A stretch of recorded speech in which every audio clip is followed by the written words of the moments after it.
ಬಾಲಿವುಡ್ನ most lovable couple Aishwarya Rai ಮತ್ತು ಅಭಿಷೇಕ್ ಬಚ್ಚನ್ ಇತ್ತೀಚಿನ ದಿನಗಳಿಂದ ತಮ್ಮ ವಿಚ್ಛೇದನದ ವದಂತಿಗಳ ಸುದ್ದಿಯಲ್ಲಿದ್ದಾರೆ. ಈಗ ಅಭಿಷೇಕ್ ಬಚ್ಚನ್ ಜೊತೆಗೆ ಐಶ್ವರ್ಯ ಇರೋದಿಲ್ಲ, ತಮ್ಮ ಮಗಳು ಆರಾಧನಾ ಜೊತೆಗೆ ಅವರು ಪ್ರತ್ಯೇಕವಾಗಿ ವಾಸಿಸ್ತಾ ಇದ್ದಾರೆ ಅಂತ ಕೂಡ ಹೇಳಲಾಗ್ತಿದೆ.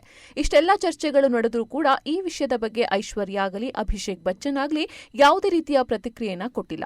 ಇದೆಲ್ಲದರ ಮಧ್ಯೆ ಇಬ್ಬರು ಒಟ್ಟಿಗೆ ಕಾಣಿಸಿಕೊಂಡು ಅಭಿಮಾನಿಗಳಿಗೆ ಖುಷಿ ನೀಡಿದ್ರು. ಈಗ ಇನ್ಸ್ಟಾಗ್ರಾಂನಲ್ಲಿ ಮಾಡಿರುವ ಆ ಒಂದು ಪೋಸ್ಟ್ ಅಭಿಮಾನಿಗಳಿಗೆ ಮತ್ತಷ್ಟು ಖುಷಿ ನೀಡಿದೆ. ಹೌದು, ನಟಿ ಐಶ್ವರ್ಯ ರೈ ಮತ್ತು ಅಭಿಷೇಕ್ ಬಚ್ಚನ್ ಏಪ್ರಿಲ್ 20ರಂದು ತಮ್ಮ 18ನೇ ವರ್ಷದ ವಿವಾಹ ವಾರ್ಷಿಕೋತ್ಸವವನ್ನು ಆಚರಿಸಿಕೊಂಡಿದ್ದಾರೆ.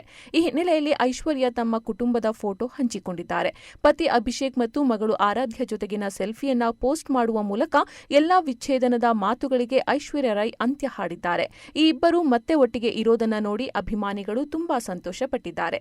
ಐಶ್ವರ್ಯ ಅವರ ಈ ಫೋಟೋಗಳಿಗೆ ಅಭಿಮಾನಿಗಳಿಂದ ಲೈಕ್ಗಳು ಮತ್ತು ಕಾಮೆಂಟ್ಗಳ ಸುರಿಮಳೆ ಬರ್ತಾ ಇದೆ.